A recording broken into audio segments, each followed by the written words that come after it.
Hi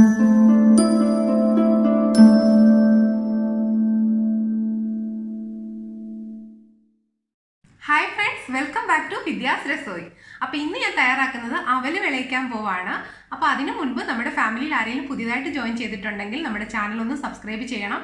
നിങ്ങൾക്ക് ഇഷ്ടപ്പെടുവാണെങ്കിൽ ലൈക്കും ഷെയറും ഒക്കെ തരാൻ വേണ്ടി ആരും മറന്നു പോകരുത്. അപ്പോൾ നമുക്ക് അവല് വിളയിക്കാൻ തുടങ്ങാം. എന്നാൽ നിങ്ങൾ എല്ലാവരും ഇങ്ങോട്ട് പോരാട്ടോ. അവല് വിളയിക്കാൻ നമുക്ക് കുറച്ച് ഇൻഗ്രീഡിയൻസ് വേണം. അതിലെ തന്നെ ഫസ്റ്റിലെ തന്നെ വേണ്ടത് ശർക്കരയാണ്.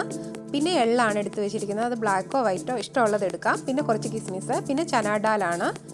പിന്നെ എടുക്കേണ്ടത് നമ്മുടെ തേങ്ങയാണ് എടുക്കേണ്ടത്. ഒരു 3 കപ്പോളം ഞാൻ നന്നായിട്ട് പ്രസ് ചെയ്ത് വെച്ചിരിക്കുകയാണ്. പിന്നെ കുറച്ച് ഗീ എടുത്തിട്ടുണ്ട്, ഏലക്കാപ്പൊടിയുണ്ട്. അതുപോലെ തന്നെ ഇതൊരു 5 ഗ്ലാസോളം ചെറിയ ഗ്ലാസ്സിനാണ് അവലെടുത്തിട്ടുണ്ട്. അതും നന്നായിട്ട് പ്രസ് ചെയ്ത് വെച്ചിരിക്കുകയാണ്. ഇത് കുക്കാവുമ്പോൾ ഒരുപാട് കാണുമ്പോൾ ഇത്തിരിയേ ഉള്ളൂ, പക്ഷേ കുക്കാവുമ്പോൾ ഒരുപാടുണ്ട്. അപ്പോൾ തന്നെ നമുക്ക് ഫസ്റ്റിലെ തന്നെ ചെയ്യേണ്ടത് ഒരു സ്റ്റീൽ പാത്രമോ നോൺ സ്റ്റിക്കോ നിങ്ങൾക്ക് ഇഷ്ടമുള്ള പാത്രം വെക്കുക. എന്നിട്ട് നമ്മുടെ ശർക്കര അതിലേക്ക് ഇടുക. ശർക്കരയായിട്ടാണെങ്കിലും ഇങ്ങനെ കട്ടിയായിട്ടാണെങ്കിലും ഒന്നും കുഴപ്പമില്ല. എന്നിട്ട് ഒരു 2 ഗ്ലാസ് വെള്ളം ഒഴിക്കുക. ശർക്കര ഒന്ന് ഉരുകി വരാൻ വേണ്ടിയിട്ടാണ്.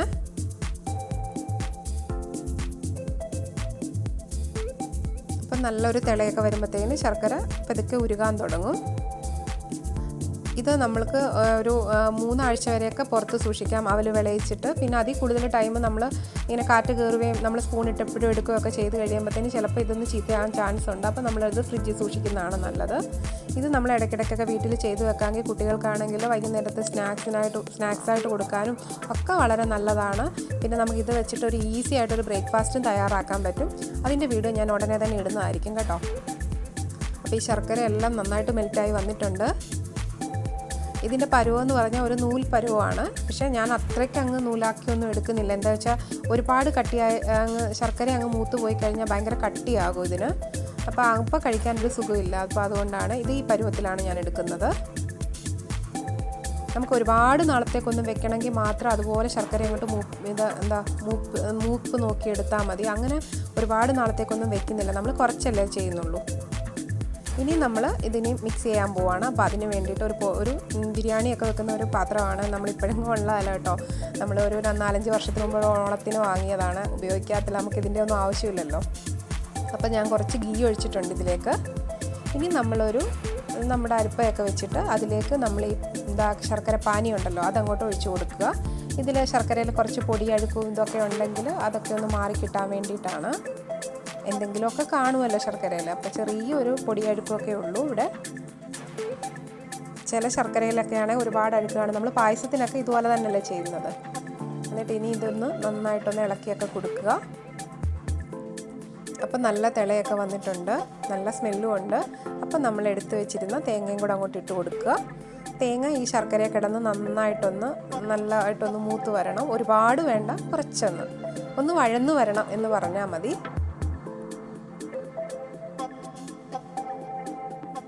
അപ്പോൾ ഇതൊന്ന് തിളച്ച് വന്നോട്ടെ നന്നായിട്ട്. അപ്പോൾ ആ സമയത്തിന് നമുക്ക് ഇപ്പുറത്ത് വേറൊരു പാൻ വെച്ചിട്ട് നമ്മുടെ ഈ ചനാഡാൽ അങ്ങോട്ട് ഇട്ട് കൊടുക്കാം. നമ്മുടെ പൊട്ടുകടല അങ്ങോട്ട് ഇട്ട് കൊടുക്കാം. എന്നിട്ട് അതൊന്ന് റോസ്റ്റായിട്ട് വരണം. ഒരുപാടങ്ങ് കറുത്തൊന്നും പോകണ്ട. അപ്പം അതൊന്ന് റെഡി ആയിട്ടുണ്ട്. അപ്പോൾ അതിലേക്ക് നമ്മൾ എടുത്ത് വെച്ചിരുന്ന കിസ്മിസ് കൂടെ ഇട്ട് കൊടുക്കാം. നമുക്ക് വേണമെങ്കിൽ കാഷ്യൂ ഉണ്ടെങ്കിൽ അതിട്ട് കൊടുക്കാം. ഇപ്പോൾ എൻ്റെ കയ്യിലില്ലാത്തതുകൊണ്ട് ഞാൻ ഇട്ടില്ല എന്നേ ഉള്ളൂ. നമുക്ക് ഫ്ലെയിം ഓഫ് ചെയ്തിട്ട് അവിടെ വെക്കാം. അപ്പോഴത്തേന് ഇതിൽ നല്ല തിളയൊക്കെ വന്നിട്ടുണ്ട്. നമ്മുടെ തേങ്ങയൊക്കെ നന്നായിട്ട് വഴന്നു വന്നിട്ടുണ്ട്. അപ്പോൾ നമ്മൾ എടുത്ത് വെച്ചിരുന്ന അവലും കൂടെ അങ്ങോട്ട് ഇട്ട് കൊടുത്തു. എന്നിട്ട് ഇനി നമുക്ക് നന്നായിട്ട് മിക്സ് ചെയ്യണം. അപ്പോൾ അതിന് മുൻപായിട്ട് കുറച്ച് ഏലക്കാപ്പൊടി ഇടുക, പിന്നെ കുറച്ച് എള്ളിടുക. അപ്പം ഇതൊക്കെ നിങ്ങളുടെ ഇഷ്ടം, ഒരു ടേസ്റ്റും അനുസരിച്ചിട്ട്. പിന്നെ നമ്മൾ നന്നായിട്ട് റോസ്റ്റ് ചെയ്ത് വെച്ചിരുന്ന നമ്മുടെ ചനാഡാലും കിസ്മിസും ഒക്കെ അങ്ങോട്ട് ഇട്ട് കൊടുത്തിട്ട് നമ്മൾ നന്നായിട്ടൊന്ന് മിക്സ് ചെയ്തെടുക്കുക. ചെറിയൊരു വെള്ളമുള്ള പോലൊക്കെ നമുക്ക് ഫീൽ ചെയ്യും. പക്ഷേ ഇത് പെട്ടെന്ന് നമ്മൾ അടിയിൽ ഫ്ലെയിം ഓഫ് ചെയ്തിട്ടില്ല. പെട്ടെന്ന് ഇത് തന്നെ നന്നായിട്ട് അങ്ങോട്ട് അവൽ കയറി ഇങ്ങനെ പിടിച്ചിട്ട് നല്ല തിക്കാകും.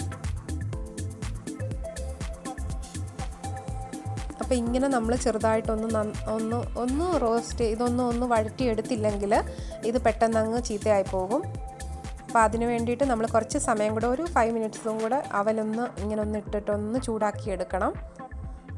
അപ്പം നമുക്കൊരു 3 വീക്സ് വരെയെങ്കിലും അത് കേടാകാണ്ടിരിക്കാൻ പറ്റും. ഇത് വെച്ച് നമുക്ക് ബ്രേക്ക്ഫാസ്റ്റും ഒക്കെ എന്ത് വേണമെങ്കിലും ചെയ്യാൻ പറ്റും.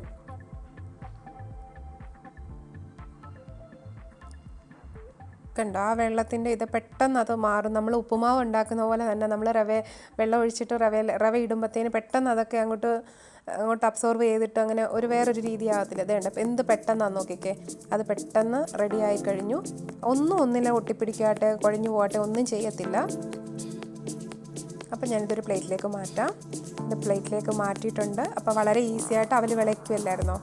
അപ്പം നിങ്ങളെല്ലാവരും ഇതൊന്ന് ചെയ്ത് നോക്കണം കേട്ടോ. ഞാൻ ടേസ്റ്റ് ഒന്ന് നോക്കട്ടെ. സൂപ്പറായിട്ടുണ്ട്. ഞാൻ പറഞ്ഞാൽ പോരാ, നിങ്ങൾ ഓരോരുത്തരും ട്രൈ ചെയ്ത് നോക്കിയിട്ട് നിങ്ങളുടെ ഫീഡ്ബാക്കൊക്കെ പറയുകയൊക്കെ വേണം. അപ്പം നമുക്കിനി ഒരു പുതിയ വീഡിയോയുമായി വീണ്ടും കാണാം. Bye bye.